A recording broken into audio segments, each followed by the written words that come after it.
Hey, we're good to start, so I'm gonna leave, and good luck. Cool, Thanks.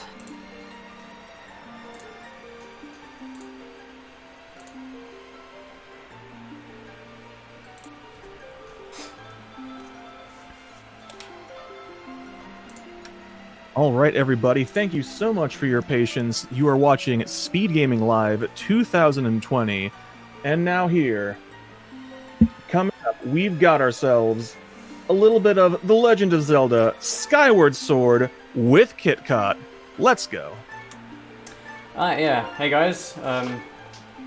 It is Kitcot6, which is your boy, and yeah, this is Skyward Sword. I'll be joined with 64-bit and the Flower to commentate because this game is a nightmare to commentate. Hi. Hi. Okay. So... Apparently I run this game, and apparently I'm good enough to commentate this. Apparently. Don't ask me why, but apparently I'm good enough to commentate. So you gotta keep up with me. Yeah. I guess. I mean, I asked people if you want to commentate, and you said yeah, and so I was like, yeah, cool, you're now commentating. Yeah, I guess. Alright, so. Cool, alright, file name is set. Oh yeah, 64, but yeah, he also, like, does stuff. He runs this game as well. Yeah, he exists. Does he now? Yeah, okay, so now we're going to start. I'll do a countdown, I'll start my own splits. 3, 2, 1, and let's go. Alright, so yeah, the Skyward Sword. So we're going to be starting on a hero mode file because it's just much faster that way. Because hero mode has a lot of advantages. One's being skipping cutscenes that we're doing right now. We're also playing this game in Japanese because that's just the fastest version on the game for text reasons.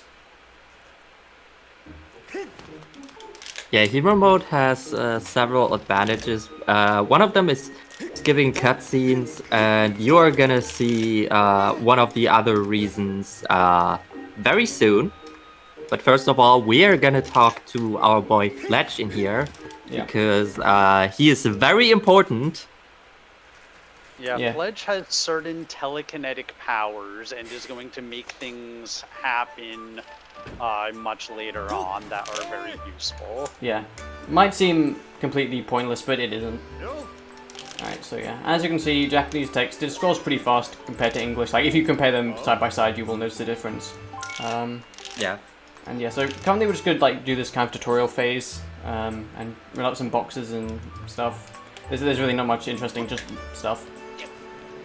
Yeah, so I mean, one thing that you will notice next to Link is this little kind of like green circle thing next to him. That is the stamina meter. So Kitcot6 is going to be very focused on that stamina meter throughout the run, trying to make optimal use of his stamina. Basically, if your stamina runs out, then Link is out of breath for several seconds. Yeah. It's kind of like a lot of the movement in this game is based on like stamina management and stuff. Yeah, you don't want to accidentally go out of stamina. Yeah, so especially like, not in a fight. Oh yeah. It's like normally like rolling is fastest, but it drains most of the stamina. Yeah. Okay, so we just saved this cat. This is of course part of the game. It was like this is again the same reason why we talked to Fledge. It like has stuff which will be important to us later. But first we're going to save at this statue, and then we're going to basically do the biggest glitch in the game, Back in Time. Back in Time is the reason why this game is 1 hour and not 6 hours. And in order to activate it, we need to die, so we're going to jump off at this killing post, basically. It's called killing post, it's just a post that you die off of, so you kill yourself killing, but yeah, you can see. Yeah, this post is very famous among the community because it's like very often used to die and very often to just activate Back in Time. Yeah. Just to know about how often we are gonna activate Back in Time. I think we're gonna die like a total of like 24 times in the run. Yeah, quite a few times. I think like 70-80% of that is like bit. Yeah. Okay, so what was meant to happen there was I was meant to continue and reset, but apparently my nunchuck decided to not cooperate and it just didn't work. Oh, very bad start. So, yeah, I do have to do this killing post again, but it's fine. Yeah, and the joke I always like to make about Killing Post is Killing Post either kills Link or the run, because like it's actually very, as Kitcot just Yeah. I demonstrate it. Yeah, we can all laugh at me now. Perfect execution. Yep, it's just, it is hard. You just wanted to demonstrate what 64 was saying there right now. Exactly, yeah.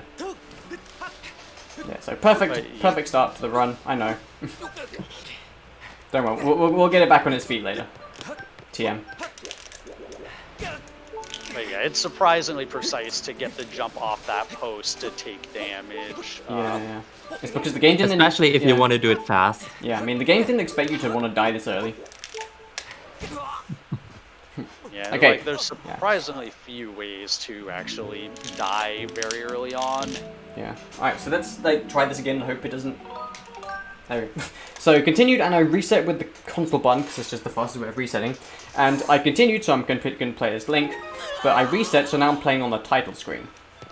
And this is Back in Time. Don't ask me why it's called Back in Time. It's a really dumb story. And so Back in Time is incredibly confusing. Anyone who's watched like any Skyward Sword run knows just how confusing this is. So so it's hard to explain. But I think for now we're just going to do like the basics of it. So first we're going to do a bit save. Now, an interesting thing on Back in Time is when you select a file, those properties of the file get applied to Back in Time. And so if you save at a file, like this, then the file itself will be saved at this certain point on the Back in Time map. So, and that's of course needed because on the Back in Time map, the goddess statue is actually open. So we're going to go ahead and go in there right now. And otherwise it's closed, so yeah. Yeah, one thing that Back in Time allows you is to basically manipulate save data, and that is what we are going to do in here. So you're going to see we're going to get the goddess sword here back in time, and then once the sword is fully charged, we are going to start the file. Yeah. And this is just so we get the goddess sword in Back in Time. It's like... and also I'm starting my file just for like, nice cutscene, I'm starting the file just because of like optimization. It makes the loading zone shorter for reasons. Yeah. So what he's going to do here is he's going to open up the pedestal here, and he's going to place in the emerald tablet. And basically he's doing all this, so what the end goal of this is we're going to put the Farron pillar on our file early. Yeah. So what this is going to be is something known as reverse bit magic. So, which basically means we're going to be taking a flag that is being set in Back in Time and applying it to our file. So he's going to start his file just as the pillar starts to form. And, like that. So I started like that, and what it does is that puts the it puts the flag that the Farron pillar is being activated, and it puts it on file 1. And so if I looked, the Farron pillar would be there, but I haven't looked because it's just slow to do so. But you'll see, like as I raise the thing here, it'll show the Farron pillar being in. So we don't have to actually get the goddess sword here because like we only got it back in time. So this might not seem to be that confusing because like, okay, we put the Farron pillar in, we start our file, we got a Farron pillar. Yeah. Okay, seems kind of a bit weird. Why would you do that in this Back in Time? But okay. We're just gonna deal with it for now. Yeah, just best thing about this game, don't question anything, just go with the flow. Yeah. We're gonna be explaining later on that you may have heard it already in my tone that this is getting much more complicated later. Yeah, that's probably like the most simplest Back in Time can realistically get in a run. So if you're kind of confused by that, we'll have fun, basically. Anyway, so basically now we can actually do Skyloft normally because a lot of that was just stuff. So basically, the story of this game, right, is you wake up in the Skyloft Academy and it's your like exam day thing. You go to meet Zelda and then you realize your Loftwing is missing, so then you have to go get it, basically. And in a speedrun, the Loftwing is important because you need to actually leave Skyloft. Yeah. This is just like movement stuff. There's not really much to talk about here. It's just kind of walking. Yeah, and rolling something and to stuff. talk about maybe is the stamina meter again, because the ideal stamina management would be to like always roll, but that would like deplete too much stamina. So Yeah. you're just gonna run. Yeah. And you want to run till you're like barely out of stamina, and then you want to refill until you've got like 1/4 refilled, and then you want to start running again. Yeah. The reason for that is that this last quarter is actually different to the other 3 quarters, because this only depletes half as fast as the other quarters, but it refills as fast as the other ones. Yeah. Also, I went into that building and I exited. Clearly, it's very important. Yes. Okay, and that actually kinetic was, power. Yeah, and that actually Yeah. was important because like that.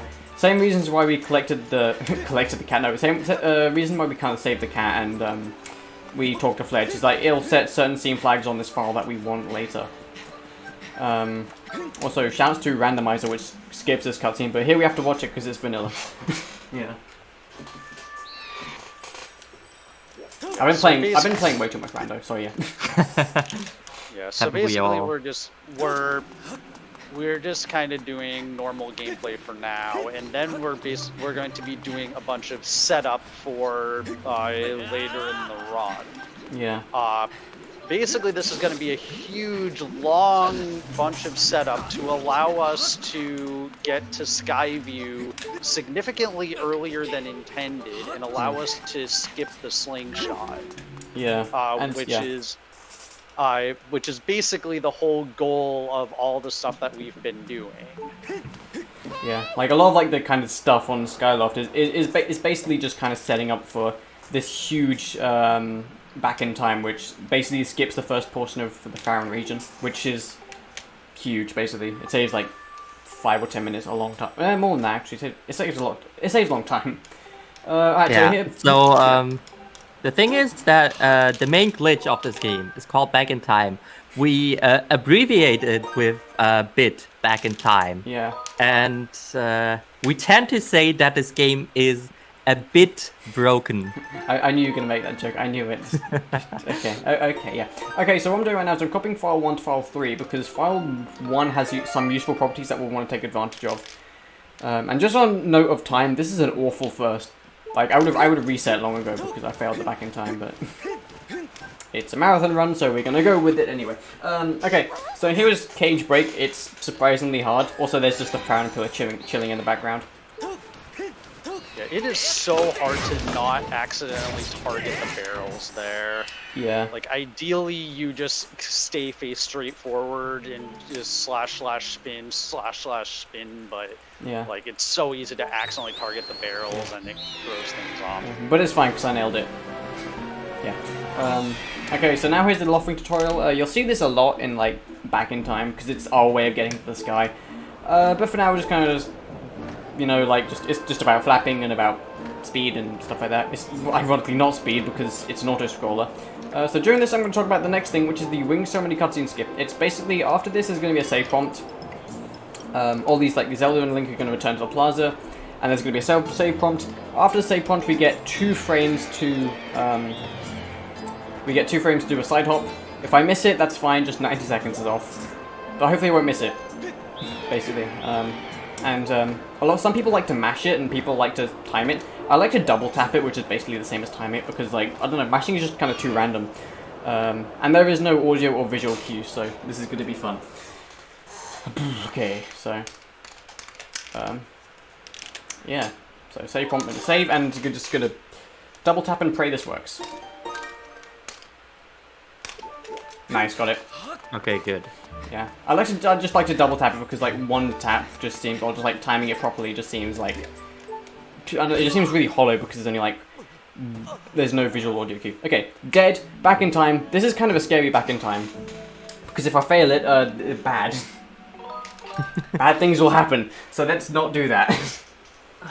Yeah. So what Kitcot6 is going to do here is something called the file loop.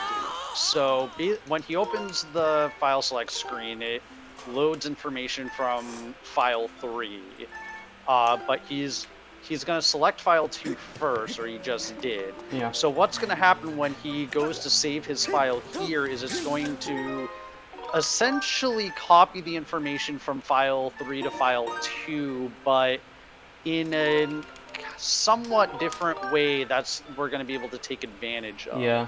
Okay, so yeah, so I did that basically. I saved file 1 to the statue, and I'm going to do a safe version of this. I could do a YOLO version, but again, if I fail this, run is basically dead, so let's not do that. So yeah, I'm just going to jump off and start the file at a specific yeah, if I can run, that'd be nice. Running is hard. Yeah. Start the file, and hopefully enter the correct loading zone, and I should be in the sky. Maybe, preferably. It's a long enough loading zone, so I should, yeah. So this is the sky. Don't ask me why, but we have access to the full sky. But we don't have access to is our loft. Okay, well, we have access to a loft wing, but we don't have the loft wing on our file, because this is from back in time. So, whilst the Farron pillar is right here, we do kind of still need to get our loft wing from Skyloft. And so the fastest way of doing that is we're going to return to Skyloft, and the fastest way to do that is we're going to die. I totally missed that guy right there. Ready, go. Come over here, come on. Like, I'm trying to like take damage from him. So, poop.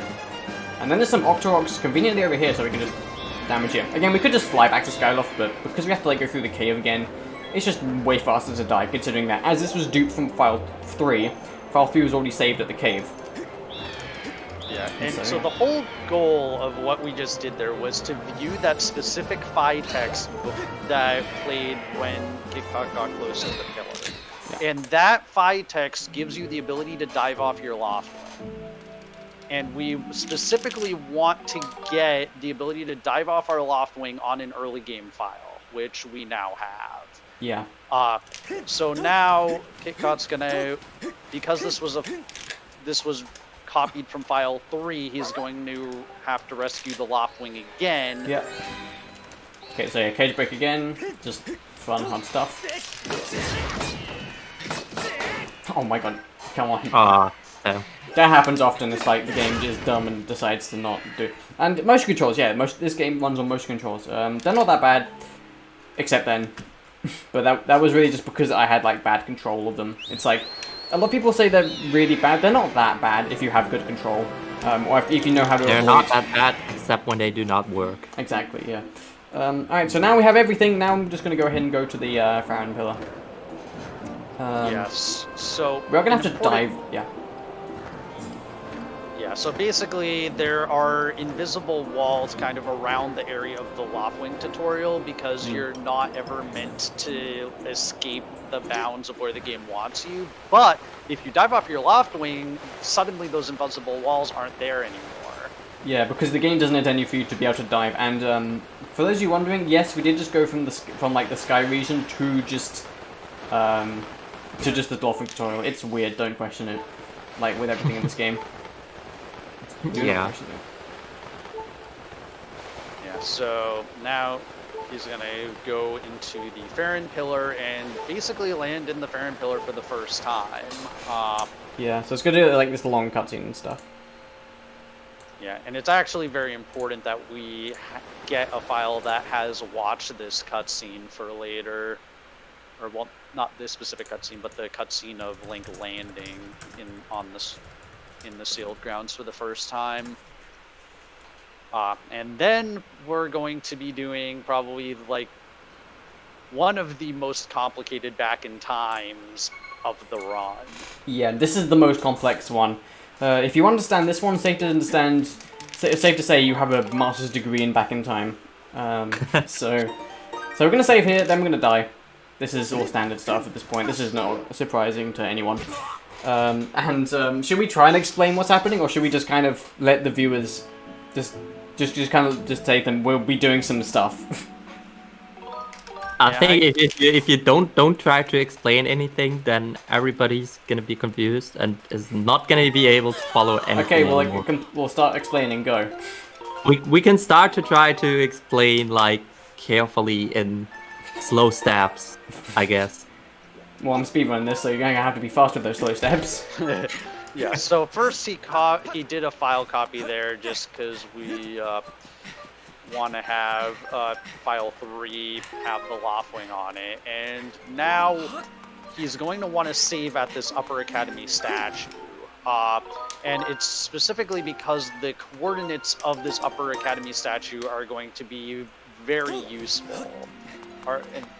So the goal here is we are going to want to wind up in Skyview, and the coordinates of the Upper Academy statue happen to put us in a very good position in Skyview.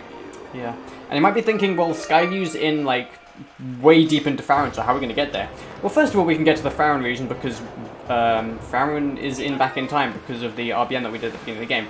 And again, the walls aren't here, so we can just do this. I'm going to select file 1 here so that it doesn't crash. Please don't ask me why it doesn't crash, it just doesn't. Just let's go with that. Selecting file 1 does not crash, assuming it has certain properties.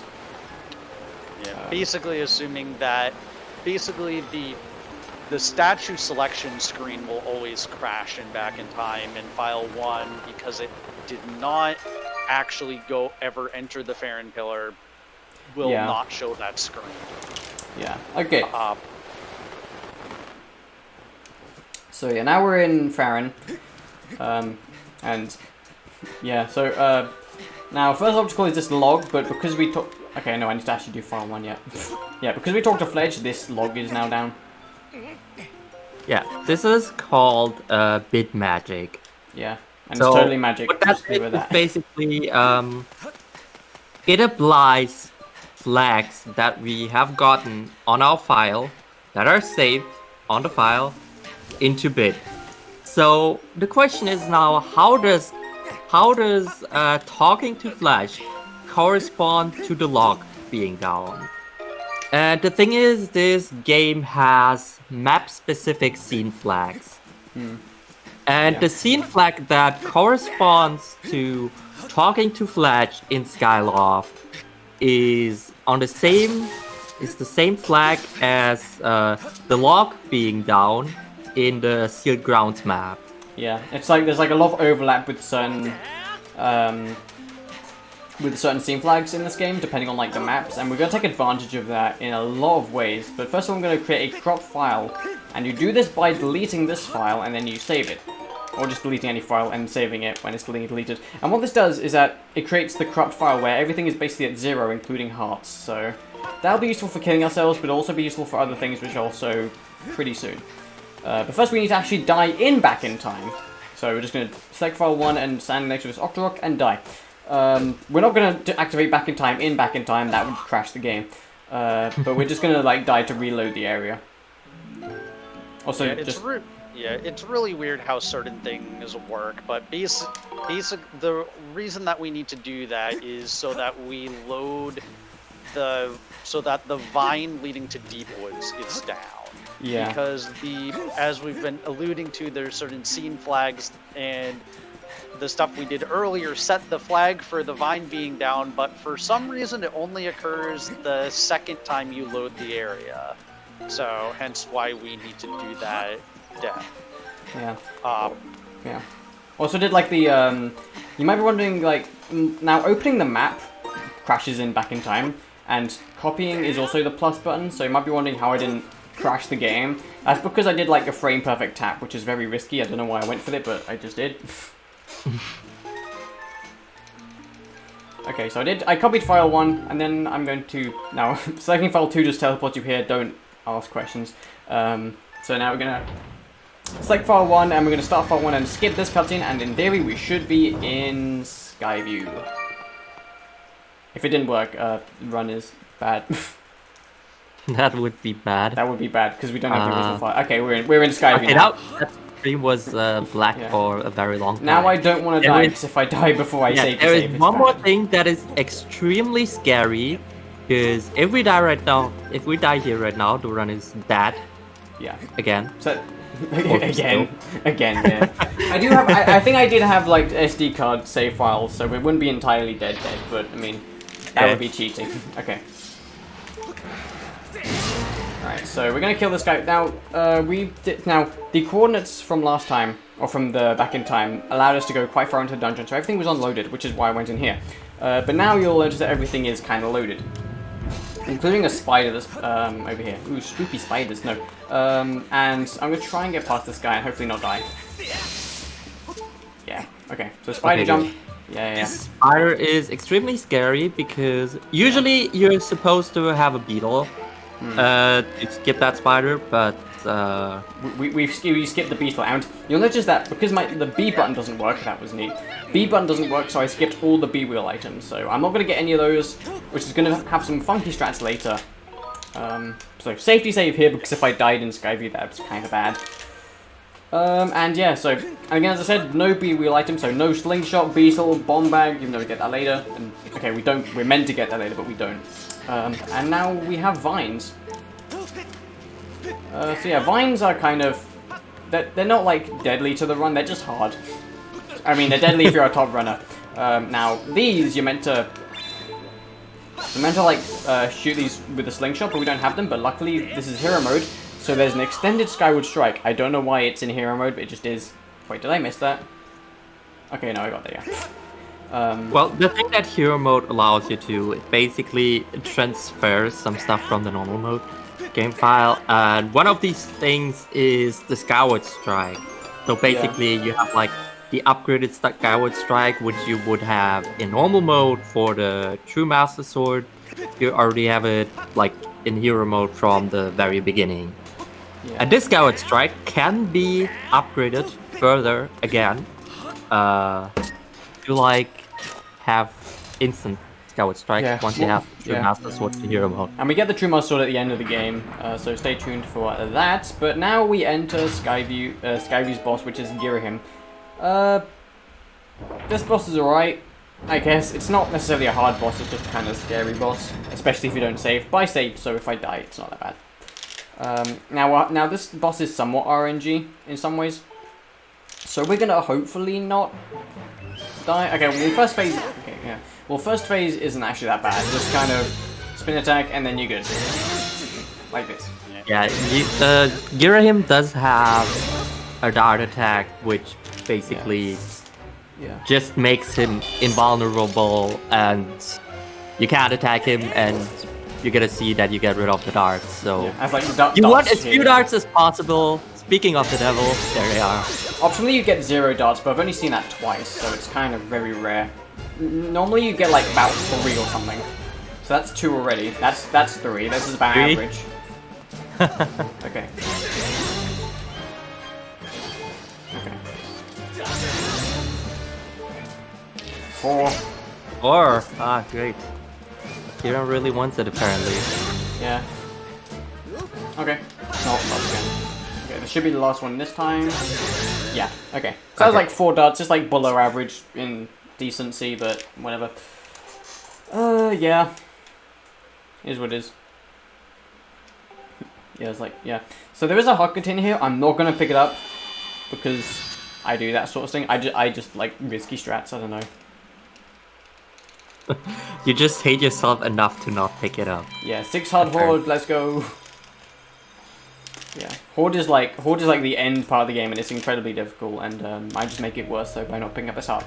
Okay.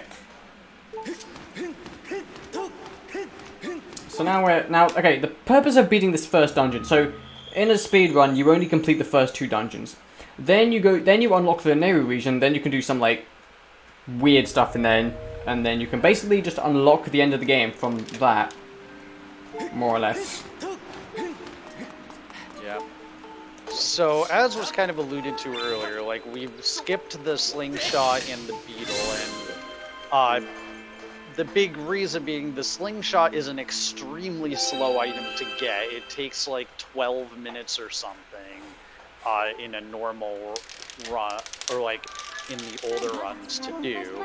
And so, but the consequence of skipping it is that you don't get the ability to open the B wheel, which means that you aren't able to get any other B wheel item. So even if we wanted to get any other B wheel items at this point, we're locked out of them. Yeah. Yeah. Okay, so from doing Skyview, I'm going to save and then reset, because I can. Yeah, because basically we're going to do a few more back in time stuff, but first of all we're going to start this file and then save and quit it. Now we do this because we want like the scene flags of Skyloft to be on file 2 and not sealed ground, which is what this was previously. So yeah, so now we're going to do this, and this is another decent reason why we got the corrupt file, is so we start it, and now on the corrupt file everything is set to 0, and that includes Link's health. So, dead. That was timed nicely. No, okay. Yeah, okay, so yeah, this is useful for having like back in time, so continue and reset on the console for anyone who's new. Again, you can do it on the home menu, it's just slower. But because I have an actual Wii, I can just press the button. Okay, so now we're here. This is nothing interesting. This is literally just a normal reverse bit warp into the goddess statue. So I'm gonna bonk file 2. Yeah, use file 2 to bonk the tree. That will open the gates because it sets like the file. It sets like file 2. It sets like file 2 scene flags into back in time.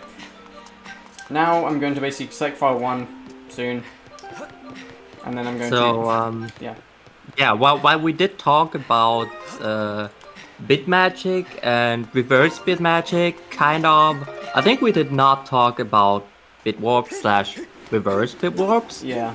But they basically function the same as bit magic / reverse bit magic.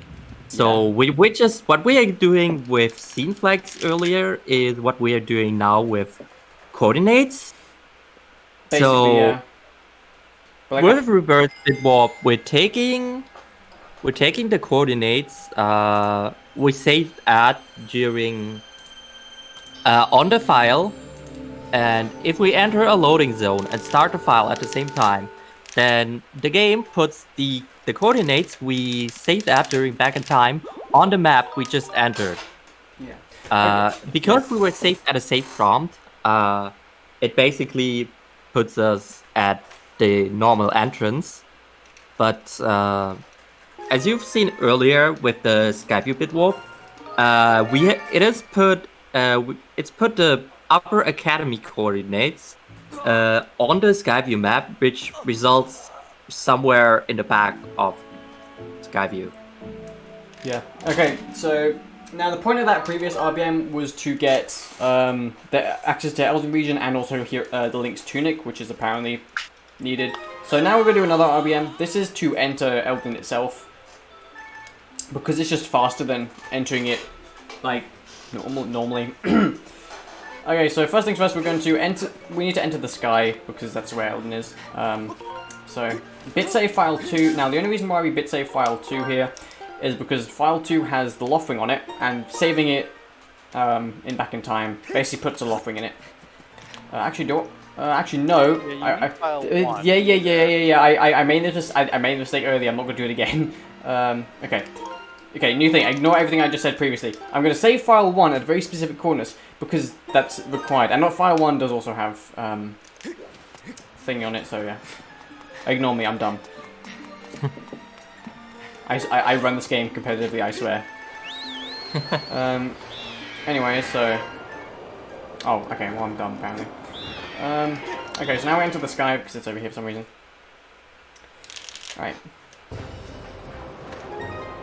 Okay, so what we're gonna do is... loading zones in this game are a bit weird. Yeah. Okay, so first of all, basically, we're going to use it for our Loftwing and then jump back on it. And because we can actually access a zipper, if I can find it here. And we're doing this just so that we can actually enter the Farron pillar. I said Farron, I meant Elden. It's because file 1 has the Farron, has Elden. Oh, I keep saying, God damn it. Yeah. Basically, so we can enter where we want to enter. You know what I mean. So here we are. So file 1 has the Elden pillar on it, so we want to enter the Elden pillar, and and if he did this correctly, he is going to spawn underneath a goddess cube, and that is going to push him underground into the magma turf. Yeah. And we kind of did like, and reverse bit warp where we basically took the coordinates from back in time, or from the file which was made from back in time. We applied them to Elden. which allowed us to do this. Also, we have the hero's tunic, because why not? Okay, so, yeah. Just like that. Yeah. Also, we skipped the sailcloth. Now, the sailcloth is an item that is, like, often used to not take full damage. We skip that because it's not needed in any percent. And we just can skip it. Also, that was pretty cool. Yeah. Also, Howard Skyward Strike, like, that is, like, the best example of it. Yeah. You couldn't do that in any percent, for example, yeah. So, ding mitts. Basically. This isn't rando, that's meant to be ding mitts, this is vanilla. So, Vanilla, yeah.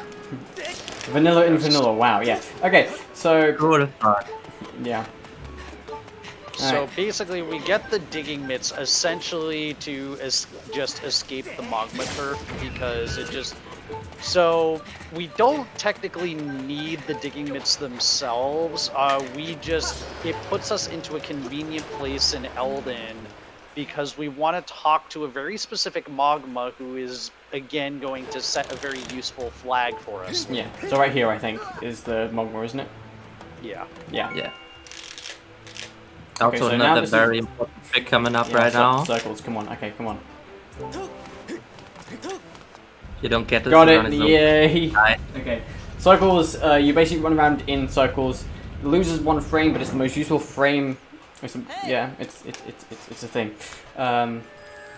It's circles. I got it. Yeah, and it's surprisingly precise. Okay. Yeah. Okay.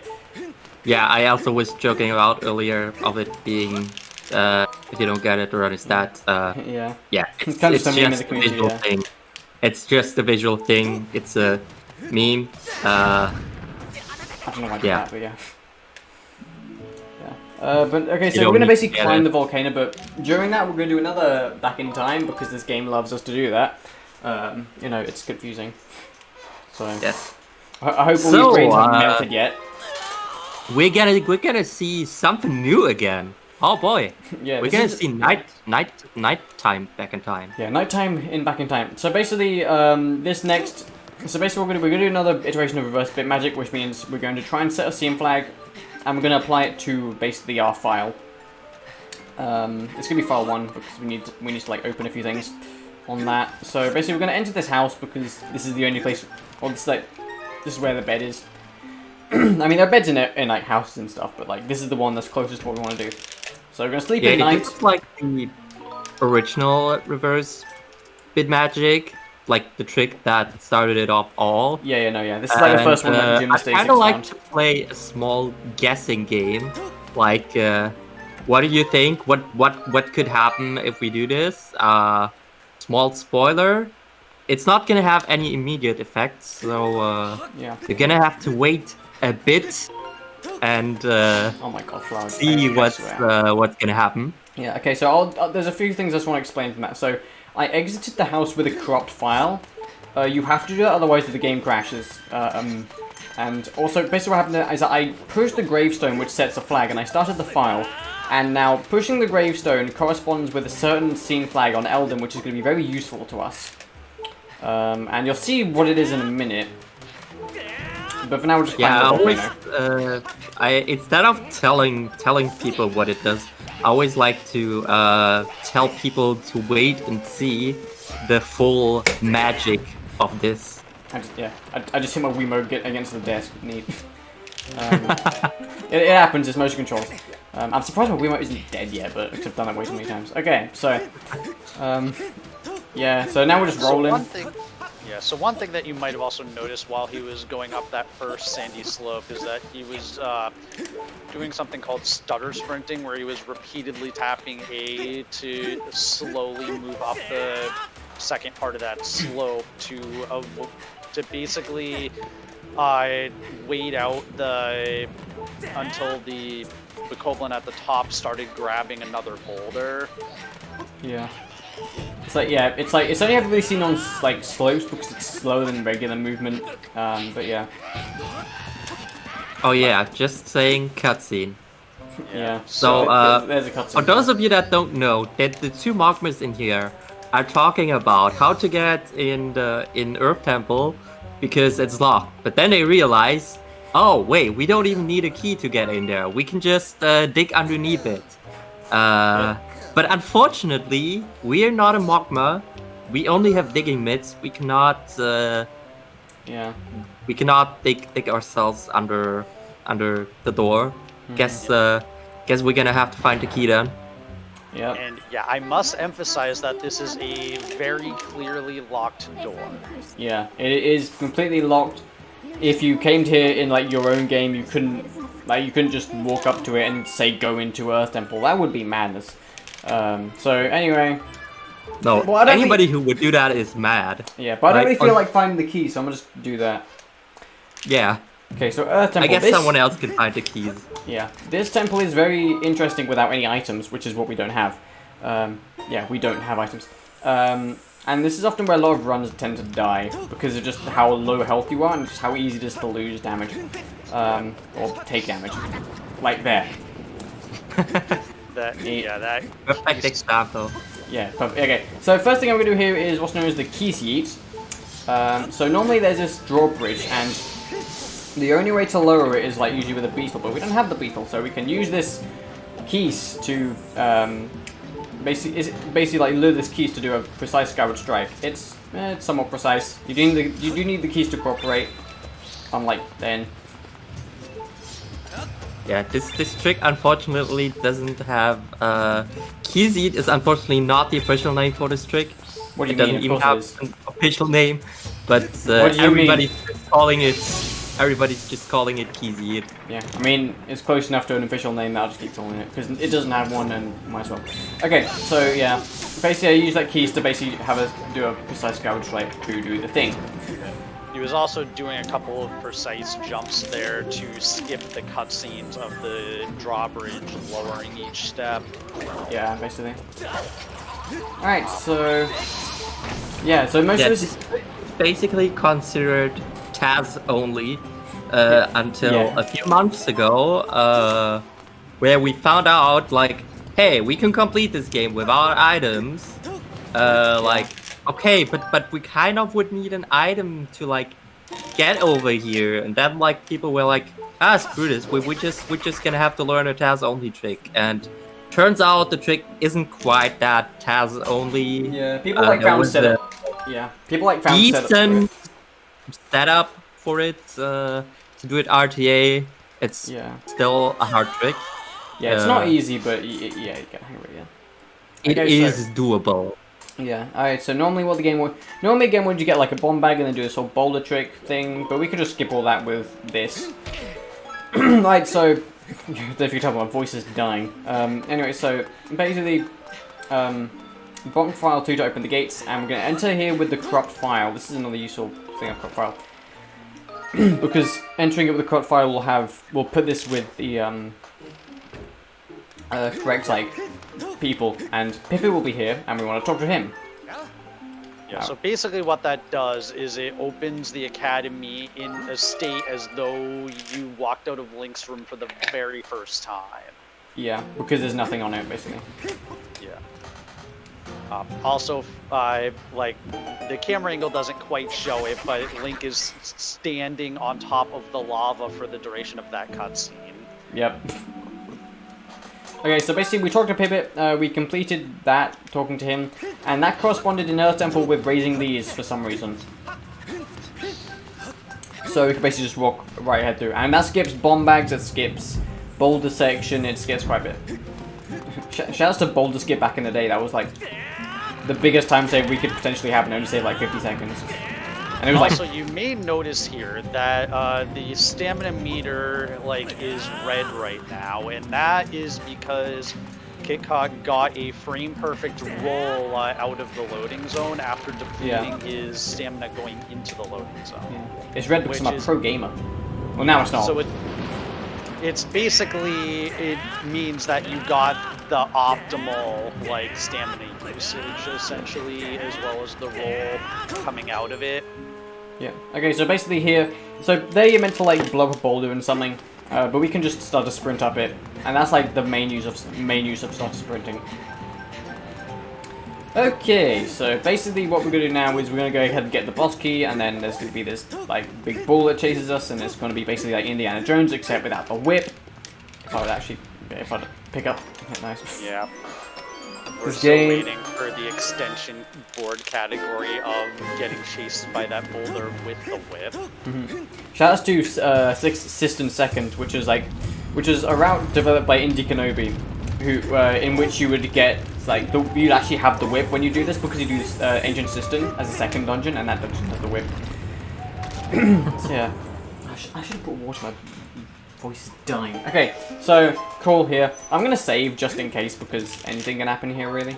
Like I could soft lock at this fight because you're meant to have bombs, and I don't. So fun.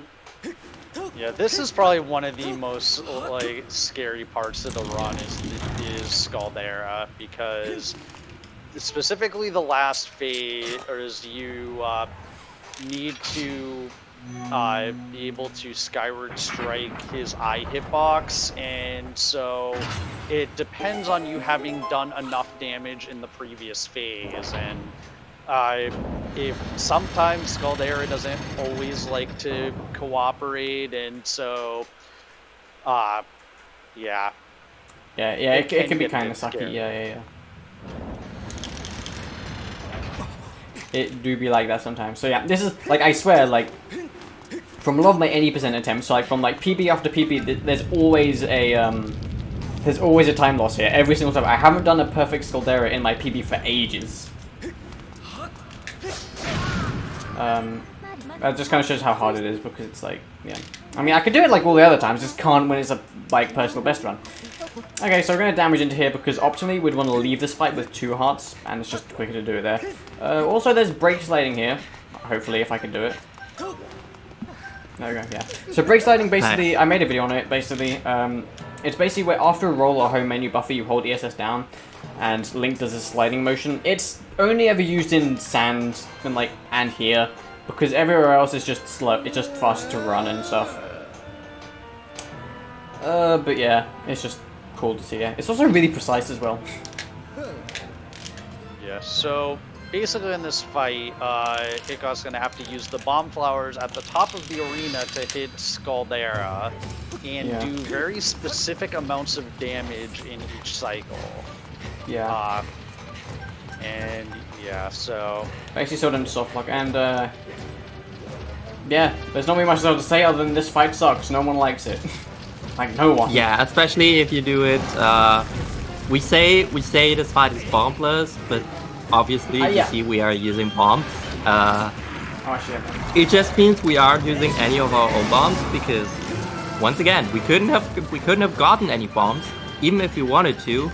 Not that it would be slower by a bit, but yeah, and I mean it's because we skipped the slingshot. And the slingshot opens up the B-wheel item. Please. Yeah, the slingshot opens up the B-wheel item. I've forgotten how to play this game. Okay, I should be good there. Yeah, it opens up the B-wheel items. Oh, nice. Okay, I'm gonna finish my sentence. The slingshot opens up the B-wheel items, and so without the slingshot we can't actually get anything. Okay, so hopefully after this Skyward strike he should be dead. Apparently not. I think I soft locked. Great. Monk ass. Oh, Monk ass. Now we're good. I did save, so this is why you save to save kids. I'll try one more time and I might have soft locked because this game can be done. Alright, yeah, soft lock, right. Yeah. Apparently I forgot how to do this Is game. very unfortunate. Can someone just confirm? I've like sort of forgotten how to do the second phase. Is it 2 Skyward strikes in a spin, or is it 1 Skyward strike and 2 spins? Skyward strike, spin. Okay, I did that wrong. I did I did too many damage because I forgot how to play video game properly. That's fine. It happens. Okay. I mean, this run's already trash enough, but that's kind of what you get in a marathon. It's not really that expecting. That's fine. We get to just try this again. Sadly. Yeah, this. I mean, I hesitate to call it the hardest part of the run, but because I think like It's the suckiest part of the run. It sucks the most, I think. Yeah. It's not the hardest. I will agree with that. Yeah. I mean, it's like this run, like I think just like I mean, in pretty much every part of it, like, there is hard. Like, the beginning of the run, you gotta get all this back in time stuff correct, and then you have all this technical stuff in Earth Temple, and then once you go into Lanayru, it's back to more, like, having to do all this stuff back in time correctly. Yeah, like, this run in general is kind of hard. It's not, like, hard as in, like, it has a lot of almost task tricks, like, say, for example, Twilight Princess is hard. This is hard as in, like, it's kind of... everything is kind of, like, not easy hard. If that makes sense. Not easy hard. Okay, I will note that down. One of my amazing quotes just makes no sense, yeah. Yeah. Well, it's basically hard in the fact that, like, everything's at, like, medium difficulty all the time throughout the entire hour and a half. But yeah, so we get to see Girahim talk again, because why not? Basically. Yeah, this used to be one of the easiest, if not the easiest, 3D Zelda to speedrun. Yeah, it used to be like a huge endurance run, because it used to be 5 hours, but now it's... I think now it's not the hardest, it's definitely, but it's not the easiest, I'd say. I think there are easy ones out there, I think.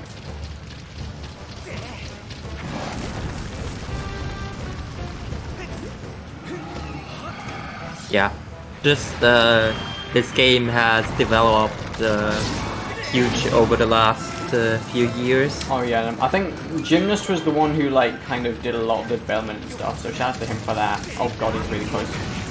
Great. Well, okay, well, for once I actually thank invisibility frames. wow. Imagine invincibility frames actually doing something in this game. Normally we hate invincibility frames. Oh god, I was... Don't mention that, I'm dumb. Yeah, okay, let's try that again. Shut up. It happened. Okay. Basically what happened there is I forgot that I was on 2 hearts and that happened. This is fun. Okay, we might actually be in danger of going over estimate now, great. Oh yeah, no, okay. Yeah. This is fine. Fuck, okay. Smiley face. Yeah. I do be like that though. I mean, I guess, like, you could say this is the "this is fine" meme because the boss is literally on fire. Yeah. Yeah. Okay. And because we just died, there's no cutscenes here, which is neat. Okay. There is going to be this one here because Girahim just exists for some reason. Yeah, it's really weird. Like the game insists that you watch Girahim talk. I don't know why the game does this a lot, yeah.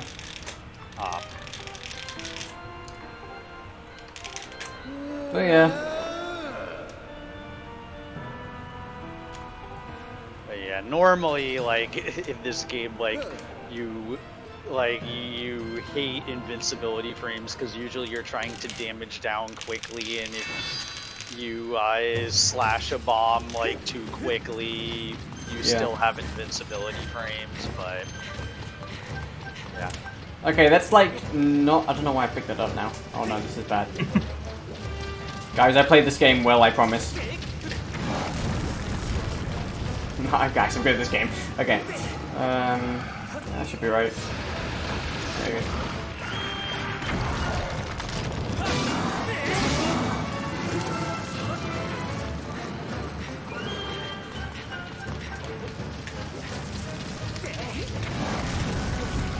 Okay, let's not die here again.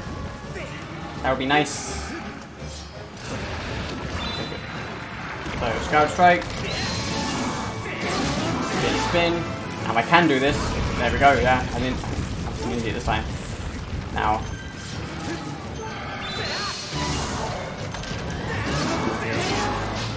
Oh, okay. Please don't say we're soft lock again. I don't think we are. I think I can still finish this, but yeah. Yeah, that looks fine. Yeah. Which is finally, yeah. Cycle. There we go. Okay. God, that was awful. Scaldera, do be like that. Yeah. I'm probably like 5 minutes behind my PB now, but whatever. Great. Yeah, nobody likes Caldera. No one likes this fight. Yeah. I think you could have just proven single-handedly why we do not like this fight. Yeah. Basically. Yeah, it's like out of all the dungeons, like this is the one we would like to skip, but Yeah. we can't skip it because we need it to be able to access Lanayru. Yeah. Fun Yeah, fact, like, unfortunately. Skyview and Earth Temple are basically the worst dungeon in this game, and they're the ones we have to do in 80%. Yeah, you have to do the worst dungeons of the game Yeah. in the end. Like, this game has, like, some amazing dungeons, like, not Sky, like, Ancient Citizen and Sandship and stuff. We skip all those in 80%. We sure there's in other categories, like all dungeons, funny enough. But yeah, we skip them in this, yeah. You mean all dungeons features all dungeons? Yeah, wow, that's surprising, yeah. Yes. Yeah. I mean, you could also just do bingo. I mean, you could, but why would you do that? No, I'm obligated to say that right now yeah. because well, Yeah. I'm one of the few people who actually does bingo for this game. Yeah. Like, a lot of people do bingo and stuff. It's like kind of a small community, but it's like it's cool. All right, so after all that stuff, we're gonna save, and then we're gonna do more back in time. Wow. Okay. Wow, who would have thought that? Wow. All right. Yeah, I'm so actually doing more back in time. Yeah. So continue. It's like- Reset on the console. This is. Is it a confusing one? It's not that bad, I think. Okay, I do need to You copy could file one to almost file say three. we're getting a bit predictable. Yeah. Okay. I thought there was a pun there, but apparently not. So, yeah, so the first thing he did there was copy his file because we're going to need properties from Eldin on that file later. Yeah. And now we are going to RBM the Lanayru pillar because it's slightly faster than flying back to Skyloft, placing it, and then flying out. So you save there at the Lower Academy statue because that just puts us in a slightly better place to fly out to Lanayru. Basically, yeah. Okay, I want to enter this as file 2, yay. Basically just to avoid a fly text cutscene. Yeah, you often simply want to avoid text in this game because Text is text yeah. in this game is very slow. It's even on Japanese, it's not instant. And shouts to Randomizer, which does have instant text, but this is not randomizer, so yeah. Yeah. Okay, I mean, so like, yeah. Okay, so basically, I selected file 2 into this cutscene just because it gives us a decent visual cue from day to night. So start this file at a specific point, like there, and then we should have the Lanayru pillar. Okay, so what can we say so far? We have completed 2 dungeons. We do not have any items so far, but Except the okay, sword, we're that's still about it. kind of following the story. Like, Yeah, did not sequence break the game too much. Forget about all that. This is where we go all complete bonkers. Yeah, it's like This is where it's gonna end up like, what the hell is going on here? yeah, like throughout this point it's been relatively consistent, but now we're just gonna tear everything apart basically. Even if you've like played this game before, it's gonna be confusing. When beforehand you could probably understand a little bit. Yeah.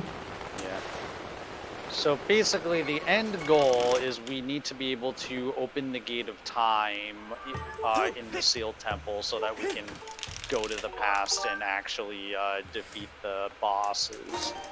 But to do that, we need to do a ton of setup. So first I'm gonna die basically, because more back in time. So now this is the reason why we copied file 1 to file 3, because what we're going to do is we're going to RBM the start of the Betrow quest. Betrow is basically kind of like the bulk of like the side quests, and like you give him like you get gratitude crystals and you give him stuff, and then you get rewards and stuff. Alright, so throat's dying. So anyway, file 3. And know how we're on the splash screen, but the game still has file 3 as our like kind of file it's taking properties from? It's because I haven't selected any other file. So shed opens because it does. Yep, nothing else to say about that. It just opens because we bonked. And yeah, yeah. Okay. So, yeah, that's one of the properties that we took from our Elden file. Yeah, that wasn't the main reason why we bonked though. It was really just to open this door. Yeah, open it if I can actually get in it. Yeah. But yeah, so as soon as we're in here, we'll be met by a very scary demon boy. So. Yep. Yeah, but luckily we have a file select screen to protect us from this evil monster. Yeah, very important. Yeah. So we might be scary, but we have like nice, lovely music in the background. Okay, now we'll kill him. Oh wait, he's good. Yeah, okay, he's good. Yeah. Okay, so yeah, this is Betro, friendly demon boy. So now we just talk to him a bunch, and then we start the file at the end of this. And what that does is that sets the flag of the Betro quest starting on file 1, and that corresponds in linearity to a certain statue being unlocked, which will be really helpful. Neat text. So start a file here, ploop. And basically gonna go talk to a robot, but he's dead, so that's not going to do much. Yeah, so for most of the RBMs that we have done up to this point have been story flag RBMs that are just like global, like a pillar being placed. Yeah. So this one was a scene flag RBM, and the unique thing about scene flag RBMs, for complicated reasons, is we need to then perform some action to commit it. It's basically setting some other scene flag so the game actually updates them. Yeah. So that's the reason why we had to talk to the robot there. So now, when Kitcot goes down into the pillar, there's going to be another statue there, and that's going to correspond to the statue that is in the Temple of Time area. Yeah, and yeah. Conveniently, this is like right past the boulders. So normally, so the harp is first of all required for this run, but normally you literally just have to do all this like kind of funky stuff and like kind of go through a third dungeon. But we don't have to do that because we're just right here now. Yeah, we have tried so hard to get past the stone wall. But nobody thought that the actual solution was simply coming from the sky and dropping down to the bird statue. Yeah. Yeah. So Like very conveniently, yeah. It's kind of like a miracle this works out. I hope you liked Linear Mining Facility, because that was all that you get to see of it. Yeah, basically, yeah. Yeah. Also, sides hop there because why not? That was kind of more mashing, but. Oh, I like how the stream, the stream kind of cuts out the 1 hour mark. Nice. So I just thought I'd mention that. Anyway, so I mean, it's a world record pace, clearly. clearly world record pace. Yeah, this is not world record pace. This is like gonna scrape the estimate, assuming I don't mess up anymore. Anyway, so yeah, so now we've got the harp. We still need to do a bunch of other things. The second requirement not to beat the game is, to raise the gate time basically, is we need to basically set the certain flags to reseal the second imprison. Now we could go ahead and complete Ancient and Fire Sanctuary, which are the dungeons that you would need to start the imprison to fight, defeat the imprison and stuff. But that takes a while. So, and what we can just do is we can take those specific scene flags from the early boss rush minigame, and if you played this game, you're probably thinking, well, boss rush is like. It's kind of foreign to the game, so why is that quicker? Well, with a few RBMs, we can literally just, like, proof it into existence. Yeah. So, naturally, the first thing we're going to do is activate back in time. Yeah, again. And actually, this may be the first instance of a regular bit warp. Yeah, this is just, like, the standard bit warp. Like, just, there's nothing interesting about this, so... Bonk with file 2. Nothing interesting. Like, this is the trick. This is one of the biggest tricks, like, 3 years ago. Oh, yeah, no, like, 3 years ago, this was huge, yeah. We casually say this is easy, nothing, doesn't do anything. I mean, it still does quite a bit. Yeah. But So yeah. yeah. That was actually not on purpose, but well. Yeah. Okay, hey, look where we are. We are just completely out of bounds, Yeah. and look, there is collision here because. Fun fact: this is where the credits take place, and apparently they need collision here. I have no Yeah. idea why, but apparently Yeah. this need collision. Yeah, that's Or like kind of maybe it like doesn't, the maybe best that's- theory on why that's a thing. No one really Forgot knows to why it's remove the collision this far collision. back. Nobody knows why. Yeah, no, there's just. I mean, no one's complaining that there's collision this far back because it's useful. Yeah. But basically, what we did there, we just like we basically applied the coordinates from back in time to file 1, which put us way out of bounds, which is useful because it allows us to enter the Lanayru Gorge, which is where the minigame is. And basically, this game locked the early boss rush minigame behind a lot of different like scene flags. But with each like RBM, we're gonna go ahead and remove those one at a time. So I hope you're ready for just like half an hour of nonsense in Lanayru, then the end of the game. Basically. Yeah, so we're basically entering this area in, or as we kind of have a lot of areas in a layer 0 state where a lot of actors and things that are supposed to be there aren't. But it's enough for us to be able to do this. Yeah. Again, it's almost like a miracle that all this is a thing. Okay, so number 1 out of like a bajillion RBMs. First one is RBM a specific rock away, because in order to actually do this, you need a specific minecart to like get in a specific place, and the only way to do that is to blow up a rock, which normally requires bombs, but we don't have them, so I have to do this big whole RBM to get around it. Yeah. Once again, bombs probably would have been useful, but since we've like skipped the whole item wheel, we're not able to pick up any B items, which means that we were not able to pick up bombs. So we just gotta deal with this now and gotta go the detour. I mean, they'll be useful for Skuldera, I'll say that much. And I hope you like the Loftwing tutorial because you're going to see it over and over and over again. Yeah, again, it's the only layer in Back in Time which won't crash, so... yeah. Okay, so yeet off our Loftwing and dive to Fountain, and again, now select file 1 so it doesn't crash. Now, earlier in the run, we said that the reason why it didn't crash is because file 1 has never been to Farron. Now it doesn't crash because it triggers a Groose cutscene. Because we have the harp, so it's still kind of convenient. Yeah. And it also puts us directly in behind the temple, which saves a little bit of time, as opposed to landing in the sealed ground spiral like it normally would. Yeah, okay, so what we're going to do is we're basically going to... So, because I haven't selected any more files, it's still reading like file 3 as the properties or something. So I'm going to... So this Goron's here, which is pretty cool. So we're going to go over to here, we speak to this Goron, then start file 1. And once we blow up another rock in the gorge, we should be able to look at the rock and it should be blown away, basically, so... And rock in distance goes poof. And now we save again, and then we do another RPM, which is even longer and more tedious, because welcome to this game.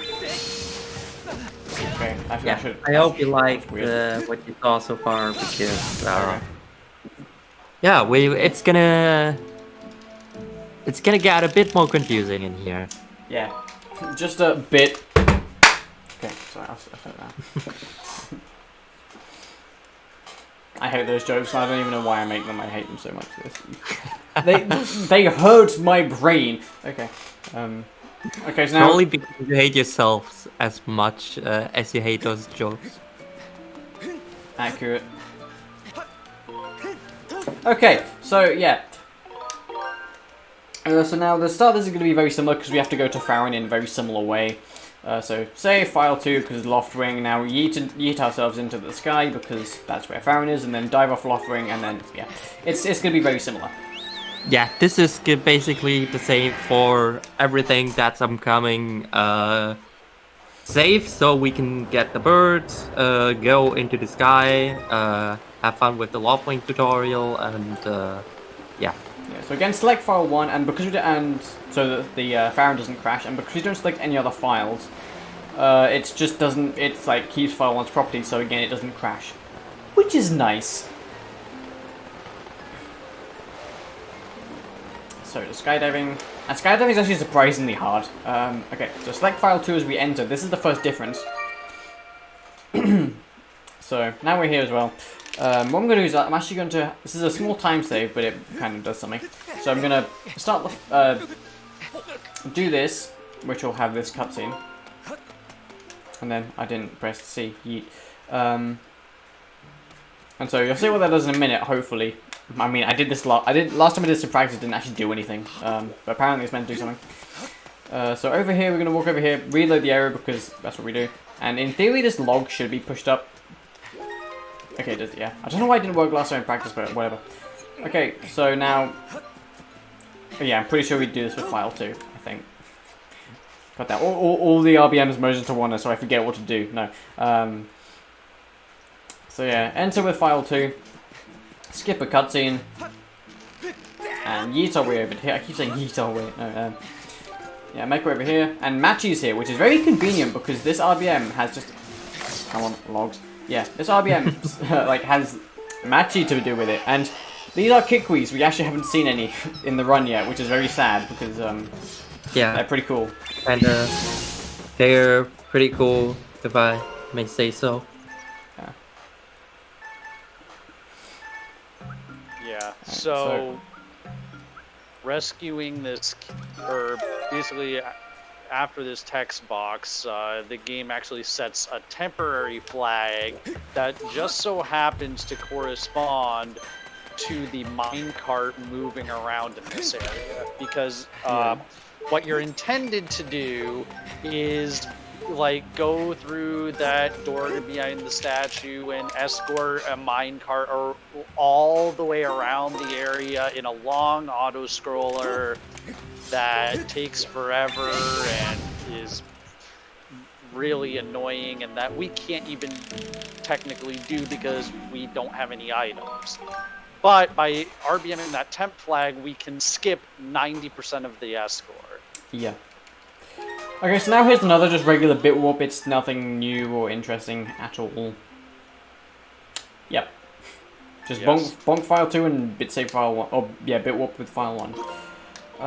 So basically coming up is now normally, well, now this is gonna very similar to how the last bit warp did. This is gonna put us quite out of bounds, and for some reason the out of bounds kind of stops abruptly, but we can get around this with like a minecart, well, with like a precise jump, which allows us to get to the minecart. So out of bounds. And now if we go over here, we're going to try and get to where the minecart is, but again, it'll just, it'll kind of just stop abruptly, but again, with a precise jump, we can make it past. Now, this jump is kind of hard. Yeah, that's all I have to say about it, really. Yeah, I mean, it's mostly consistent, but sometimes it can be a little inconsistent. Yeah. I learned a new way of doing this, right? I don't know if it's any faster than my old method, but I'm gonna try anyway. I basically just use a map and stuff. Okay, so now... Yeah, I'm when I used to run this, I always use this method. It has worked for me, like, so, yeah. So do this, we hold a very specific point on the nunchuck and just hope that it works. It normally doesn't the first try. Yep. It never works first try for me, I don't know why.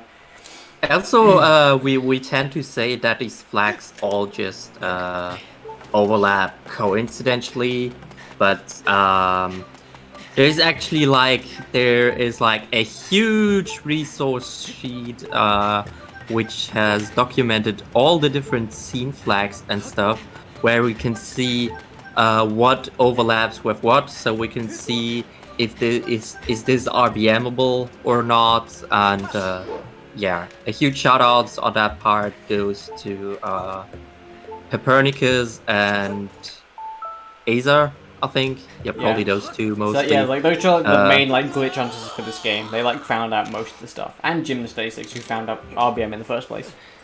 Yeah. Like I contributed nothing to like anything to do with glitches. I just run this game, basically. So Same. now this is just yeah. So now this is just kind of an auto scroller part. Nothing to really do here, I guess. So yeah, just kind of chill for a bit. Yeah, and interestingly, like normally there's Deku Babas here, but those are missing. Yeah, it's like same. It's like I think it's like layer 0 or something, and like Yeah. yeah, like this is all like really late game stuff. We're just coincidentally able to access right now. Yeah. And yeah, because we didn't break the game completely yet. Yet. I guess it's time to break it even more. Yeah, why not? More RBMs and stuff. So next is the Harp 2x20 RBM. It's 2x20 is just basically the space in memory that we manipulate. Now there are other versions of this, but I don't use those because I'm not bad at the game. Basically. Okay, so minecart's in place. Save. And yeah, then we die. As per usual, we're back in time. And also just lag frames, because why not? Okay, so continue and reset, because yeah. And now the beginning of this is again going to look very identical to the other RBMs we just did, except with a few differences I'll get to later when they happen.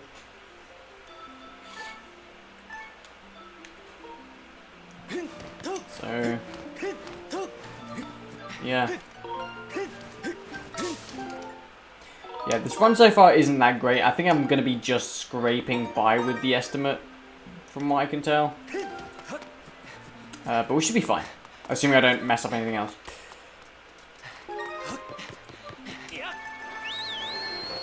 Okay, so yeah, bit save with file 2 there just to save the Loftwing, or yeah, to like put Loftwing in back in time. And again, this is all normal, just diving to Farron, not like that. Yeah, diving is kind of weird, because if you do it too much, like, Link will just go straight down, which is not what you want at all. Oh, where's the pillar? I've lost the pillar now, great.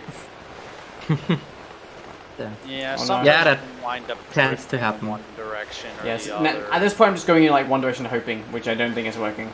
Yeah, okay, great. Rip. Rip, yeah. Okay, apparently that was way off. Nice, yeah. Close enough. That should be enough flaps. I don't know why I did that, but cool.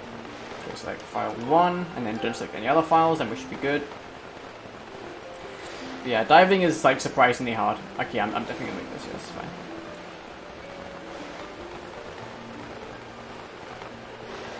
Yeah, especially when you have like no idea where you need to actually go.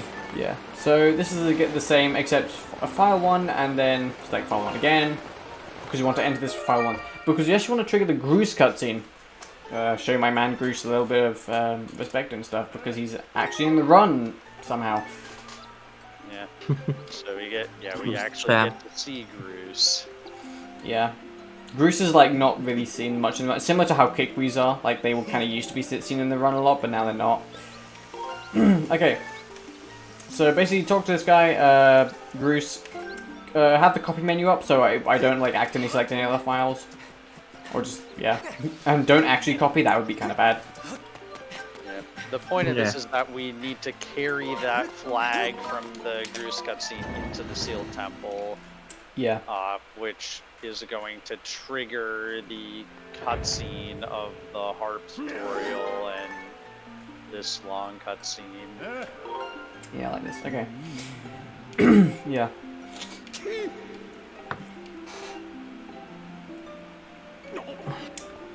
So Yeah, so I hope you like yourself some music because it's time to learn how to properly play the harp. Yeah. Okay, so now this is harp production. Now we're going to be playing the harp, and then at a very specific point we're going to be starting the file. This is fairly precise, and it's really hard if you don't know what you're doing. But thankfully, I think I know what I'm doing. he said, famous last words. But we'll see, yeah. Okay. Think you know.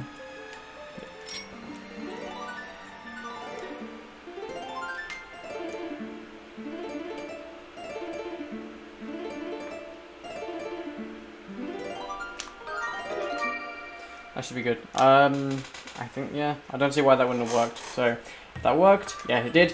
Fire will appear. And, yeah. And now, we're gonna... This is like the only time where fire is actually useful. Yeah, basically. Yeah, so that is the text of Fi saying, hey, you've learned this part of the Song of the Hero.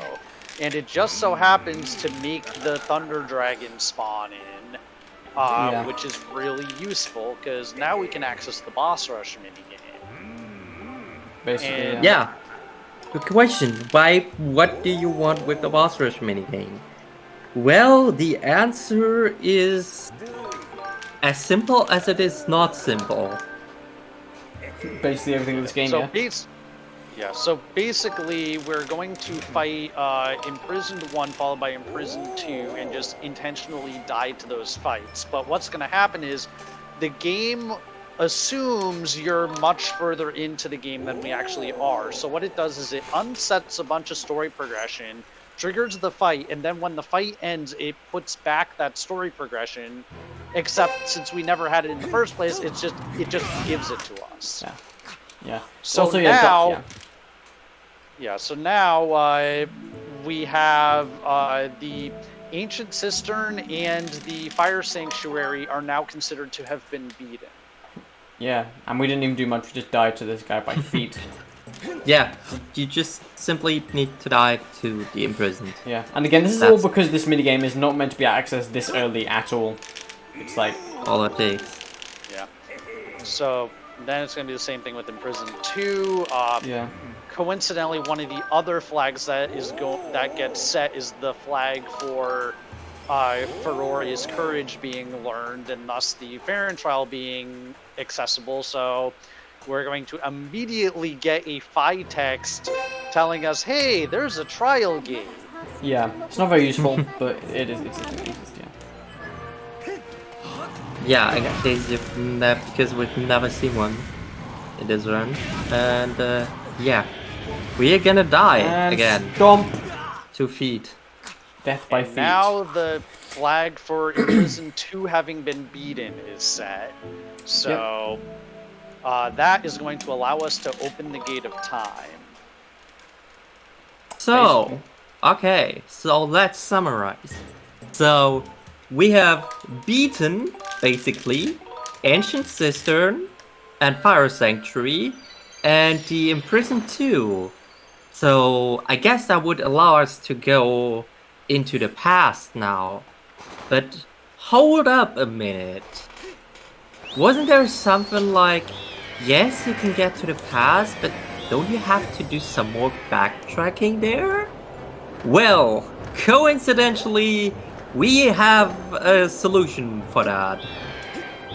But there is some other stuff we gotta do first. Yeah, like we still have to do a few more RBMs, sadly. Because this game loves RBMs. Yeah, in Basically, case yeah. we haven't had enough of them yet. Yeah, and we're gonna save Okay, it. We're gonna anyone save in was missing them? Skyloft specifically because I don't know if you remember at the beginning of the game we basically saved this cat, and saving here will allow us to take advantage of that specific bit in memory. Yeah, no pun intended. Okay, so save there and then start file 3 and die from that because it's just quicker to do that than die on file 1 over and over again. Yeah, because file 3 conveniently has lava nearby. Yeah, and also conveniently has 2 hearts, so dead. Okay, so 2 more RBMs, then we get to the end of the game. This is intended. Yeah, this is entirely intended. Yeah, okay, so this first RBM is going to be fairly... I think both these RBMs are both fairly similar to what we've been doing for the most part. No surprise, we're doing a Farron RBM again. Yeah, basically. Alright, so... again, just the standard stuff. Yeah. Just bit saving file 2. because that was spawned in a loft wing. So again, consider what we have done, or what we have actually not done so far, but what has been said by the game. We've beaten the required dungeons, and we've beaten the Imprisoned 2. Now, normally, what would be up next is to raise the Gate of Time. Yeah. That is something that we are going to do now. Yeah, because you can't actually do that normally, but this RBM does that for us. Yeah, the thing is, this RBM saves us also a lot of cutscenes that we have to go through otherwise. Yeah. Yeah, Right, and so I think we actually have to do this in Back in Time too, because if you tried to do it normally, the game does actually check for the Master Sword, which is why we need that flag of the Remlet. yeah, being because saved. yeah, because we don't have the Master Sword right now, and we need Fire Sanctuary, and that's kind of a big detour. So it's like nah. Okay, so select file 2 because why not?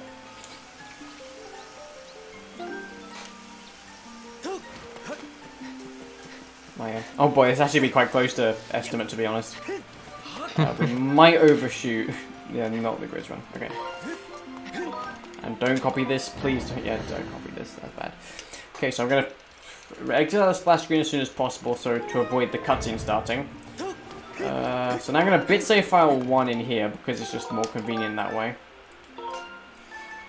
Then I'm gonna go into this circle, which will give us the Ballad of the Goddess, which will raise this for some reason. And then we're gonna actually raise the Gate of Time itself, or we're gonna open it in Back in Time, and hopefully it'll give us the things.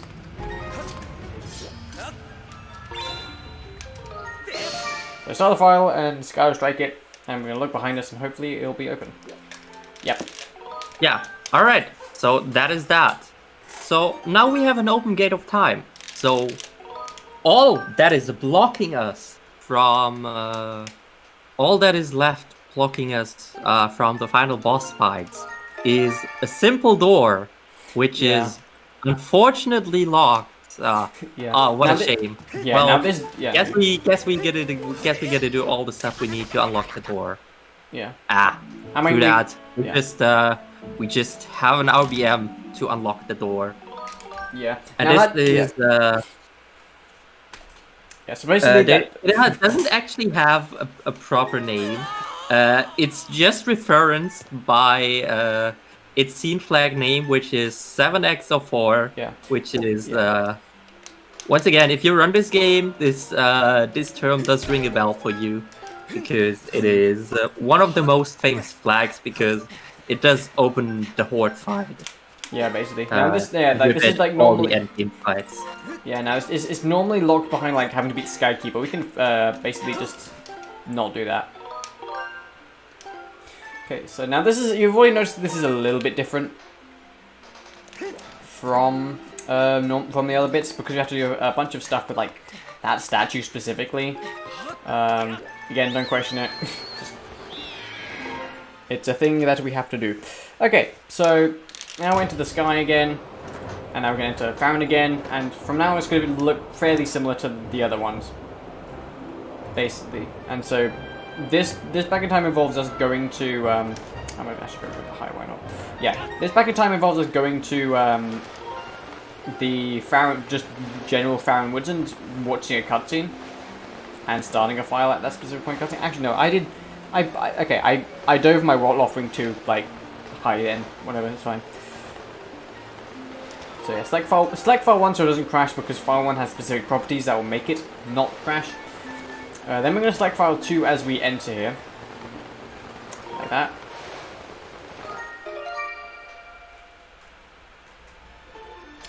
Right, and similar to the Matchy RBM which we did earlier, gonna enter the file select screen here. Cutscene plays, and yeah. Yeah, basically we never properly went through the sealed ground, so when we land there, that gate leading to Farron Woods is closed. So we need to reload it with a file where that gate is actually open. Okay, well that time it didn't work. Okay. Well, now I get to see the log jump. Okay, so what we did earlier in this bit was basically we got the scene flag from activating the Operatic Academy statue, which kind of coincides with triggering a certain cutscene. And if we start our file when the cutscene starts, then we can RBM that flag onto our file. And that is 7x04, which hopefully allows us to go into the horde fight now. Yeah, now this should have worked basically. I didn't do anything wrong. Yeah. But so now we are going to get very, So we are going to get the Master Sword here, or True Master Sword, because doing Horde and just the ending with Goddess Sword, because of how much less damage it does, it's just actually slower. And because the sword is right here, it's like, you know, might as well. Okay, so if... Don't hate yourself that much yet. Yeah, okay, so if this is a good ending, this will be underestimate, but... And boom, 7x04. This door is now unlocked, so now we're at the ending, way earlier than intended. Okay, so again, this is... Yeah, so Horde. If this goes well, we'll be underestimate, but this is unpredictable. So Horde, this is the hardest part of the game by far. Yeah, probably one of the hardest parts in the game. It's the Hyrule Warriors prototype. The game throws a bunch of goblins at you, and you have to go through several barriers here, several checkpoints to defeat all the enemies on your way, and yeah, hopefully survive this fight, because once again we are on hero mode. We take double damage, meaning each hit deals 2 hearts of damage to us. Yeah, so this is basically like being on 3 hearts, yeah. We can take a total of 2 hearts, 2 strikes. We can take 2 strikes. Yeah, and he's gonna take 1 here, doing a trick here to skip an entire rotation. Yeah, got it, yeah. Nice. That's Horde skip. It's kind of hard, but I just nailed it, so we don't have to worry about that anymore. So, yeah. And now he just has to get through the rest of this, basically only being able to take 1 hit. Yeah, basically. If I take 2 hits, I'm basically dead, so we'll hope that doesn't happen. And a large part of that is these guys having good RNG, which they did. No. Yeah, that was really good style force RNG. Yeah, normally they can normally have to do like vertical slashes, and it can be a pain. One scary part are these archers here, because they tend to have that aim. Yeah, and that's they just what you just saw. Alright, so now I can't die, basically. If I die here, I have to do the entire horde again, which would be kind of bad. Yeah, but this is rather one of the easier barriers. All you gotta do is charge a Skyward Strike, which is instant now, because we have the True Master Sword. I think I said that earlier already. True Master Sword in hero mode gives you instant Skyward Strike, and yeah. That's Horde. Okay, I will be doing Blindfold Demise as well, just because that's what you do. Okay, looks like you already ended up going not staying underestimated. Yeah. Okay, so Gary has 3. This is first phase is simple, just knock him off the thing. Why didn't you backflip? Come on. Okay. Okay. Apparently I pressed the buttons, but okay. We'll just assume that never happened. That's fine. Conveniently, as it was after Horde, I just spawned here, so I can just roll into the thing. Yeah, luckily there is a checkpoint right after the Horde. Yeah. It's like, yeah. Okay, let's try this again. 6 hearts now. Yeah. Theorem 3 also has a very iconic line, if you want to say so. Yeah, Flo, you can do it, yeah, because you're probably the best out of everyone.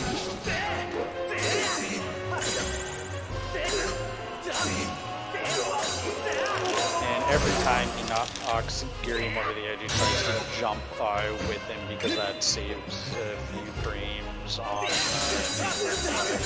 well after. And he wants to avoid hitting those purple ward things because that would cause Girium to swap places with him, basically. Yeah. And also, this fight, because we never like properly went through sealed grounds, that evil aura in the center is still there, so that actually causes some lag in the second phase of this fight, which can be annoying.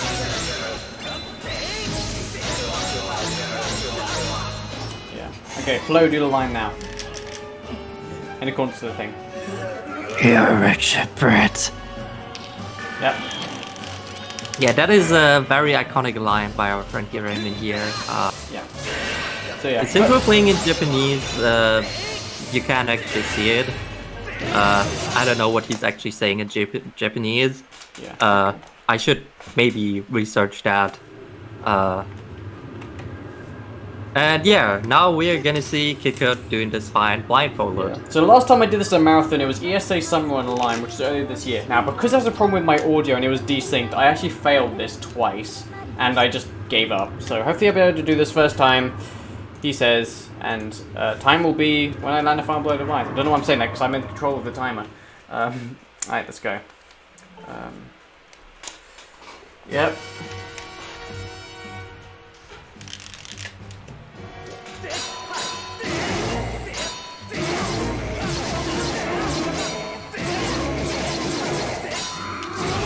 That's fine. More than 2 hearts. Bro, come on. Yeah, problem with those like slashes is that like they have to be on point, otherwise he just attacks you and there's not much you can do. That's first phase. Second phase is hard-ish. There's this backflip which is kind of annoying. Yeah. After that, it's pretty decent, I'd say.